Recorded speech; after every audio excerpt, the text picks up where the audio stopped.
Guys, market ini sempat dimanipulasi dengan adanya FUD yang mengarah ke Tether ya, stablecoin di market kripto, dan ternyata itu gagal dan akhirnya Bitcoin tembus atap rumah.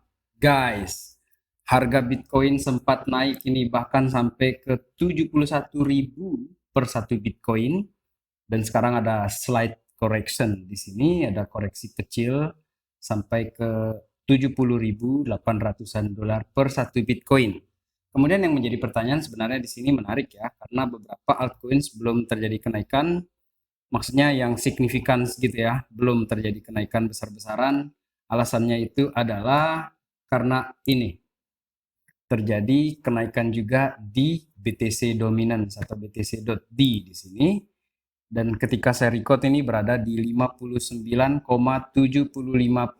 kenaikannya di sini teman-teman, dan luar biasa tinggi juga ini ya untuk dominance dari si Bitcoin. Jadi wajarlah beberapa altcoins, hampir semua ya kita perhatikan itu dia masih kayak diam-diam di sini.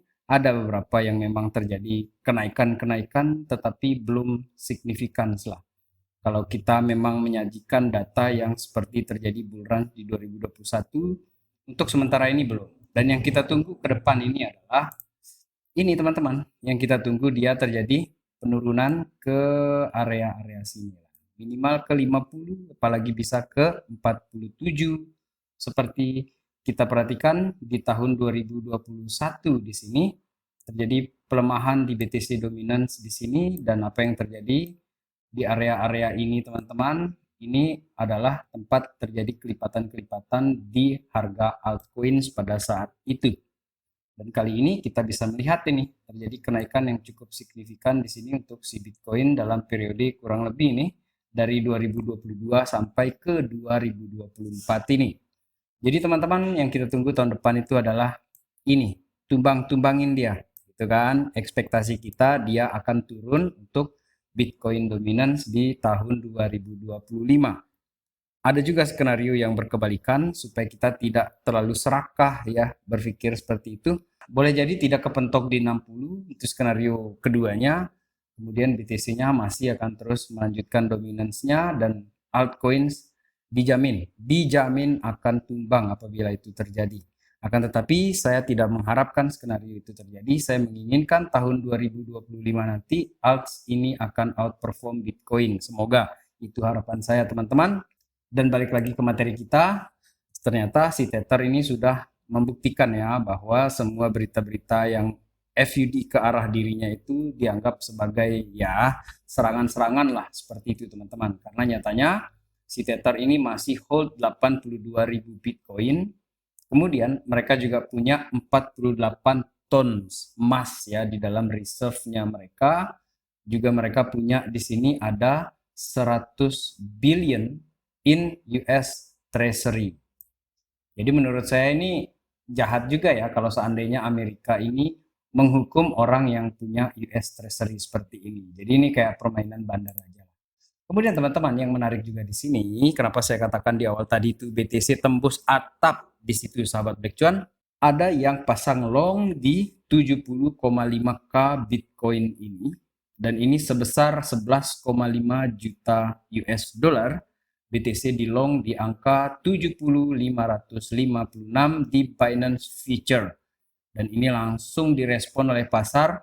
Langsung dia naik sampai ke 71, bahkan ke 71,3 tadi itu kenaikan si Bitcoinnya teman-teman. Dan memang hal ini juga sudah diantisipasi sebelumnya ya teman-teman di sini, karena ada Matthew Siegel yang memprediksi bullish setup untuk Bitcoin ini menjelang ke pemilihan Presiden Amerika Serikat. Kita sudah bicara di video yang sebelum ini, 9 hari menjelang pemilihan Presiden di Amerika Serikat, itu dianggap sebagai momen untuk terjadi pergerakan positif kepada BTC, atau BTC ini merespon secara positif mengenai berita tersebut. Dan Matthew Siegel dalam hal ini menyatakan bahwa impact-nya kepada market itu dia positif ya, terutama karena didukung oleh besarnya kemungkinan calon presiden yang mendukung Bitcoin atau mendukung arah dari uang-uangnya para investor di Amerika Serikat itu ke Donald Trump. Dan apabila Donald Trump yang menang, maka itu akan jadi sinyal yang sangat-sangat positif lah buat si Bitcoin ataupun altcoins dalam hal ini. Jadi si Matthew Siegel dalam hal ini memberikan kita pandangannya dia yang super positif ya menurut saya di sini. Kemudian teman-teman bisa kita perhatikan ini dari sebuah update Kyungju di sini dari CryptoQuant. Di sini dia tampilkan bahwa selama setahun belakangan ini saja ya, ada 278.000 Bitcoin ini yang masuk ke dalam spot ETF di Amerika Serikat dan 80% retails ya. Sementara yang 670K di sini teman-teman itu masuk ke walletnya Paus. Paus yang jumlah Bitcoinnya ini lebih dari 1000, ini mengecualikan para exchange ataupun miners di sini. Paus ini stok ya beramai-ramai 670K. Itu jauh lebih besar daripada yang dilakukan oleh para retails. Dan dalam hal ini bisa kita katakan ya 2 kali lipat ini lebih besar daripada yang dimiliki oleh para retails. Inilah yang saya katakan institusi ini masuk ini pembeda sekali ini mengenai pergerakan harga si Bitcoin ke depan ini teman-teman. Kemudian selanjutnya ada beberapa altcoins yang ingin saya bicarakan di sini. Yang pertama itu ada Solana, yang akhirnya Solana ini bekerja sama dengan Chainlink yang menghadirkan Oracle di dalam jaringannya si Solana. Dan dalam hal ini akan sangat mendukung sekali kepada DeFi ekosistem yang ingin dikembangkan oleh Solana. Dan keduanya ini akan mendapatkan manfaat yang sama-sama bagus di sini teman-teman, baik Solana ataupun Chainlink dalam hal ini. Ya, kalau kita perhatikan ya, ini kan menjelang 2025, begitu uang-uang itu keluar dari dominansnya si Bitcoin ya, kepencar dia ke altcoins, maka saya pikir yang akan gerak duluan itu adalah yang besar-besar ini. Nanti baru yang kecil-kecil yang di bawah-bawahnya Solana ataupun Chainlink ini. Dan saya perkirakan itu akan lebih liar ya, terutama market cap kecil. Dan balik lagi untuk Chainlink ataupun Solana, ini merupakan kerjasama yang sangat menarik menjelang ini momen-momennya ini bagus sekali. Ya kita akan lihat ke depan ini seperti apa hasil dari yang mereka lakukan ini. Tentu saja ini akan meningkatkan likuiditas baik di kedua jaringan ini teman-teman. Karena Chainlink ini memang dikenal sangat bagus di dalam DeFi. Kemudian Solana juga kita lihat perkembangannya juga yang super positif dalam beberapa waktu belakangan ini. Altcoins berikutnya teman-teman adalah TON. TON ini gila sih menurut saya. Karena sampai sekarang ini teman-teman, Ethereum ini itu kayak terancam dengan koin-koin baru ini. Kayak terancam ya, bukan terancam beneran sih. Tetapi fakta di lapangannya coba kita lihat juga di sini ya. Untuk sementara ini jumlah holders Ethereum itu kan masih 137 juta. Oke lah, dia masih besar daripada yang lain-lainnya. Tetapi coba lihat perkembangan yang dilakukan oleh si TON ini. TON ini asli gila nih teman-teman. TON ini sudah bisa mendapatkan average gain-nya dia untuk holders barunya itu 500.000 per hari. Oleh karena itu, CryptoQuant ini menyajikan data bahwa sebelum berakhir tahun 2025 nanti, jumlah holders TON ini sudah melewati Ethereum. Dalam hal ini teman-teman, luar biasa TON ini. Yang artinya ini super positif juga buat dia. Oke, dan sebelum kalian misalnya ini FOMO ke TON, teman-teman saya ingatkan ya, untuk tetap melakukan riset kalian secara mandiri dan ini bagian dari referensi sharing saya kepada kalian ya. Buat saya ini memang menarik sekali ini. Yang tadi itu kerjasama antara Solana dengan Chainlink, kemudian ada TON yang akan mensurface ya, akan melewati jumlah holdersnya Ethereum. Dan yang terakhir di sini ada Thorchain teman-teman, yang dalam hal ini dari Ledgers itu Thorchain sudah mulai aktif di sana menjembatani perpindahan aset atau cross chain ya bagi aset-aset yang ingin di-swap di sini. Dan nantinya ini pengguna-pengguna Ledger ya, yang merupakan perangkat dompet keras lah kita bilang seperti itu atau hard wallet di sini, itu bisa berintegrasi langsung ya untuk melakukan pembelian ataupun akses yang lebih mudah dengan menggunakan blockchain Rune ataupun Thorchain tersebut.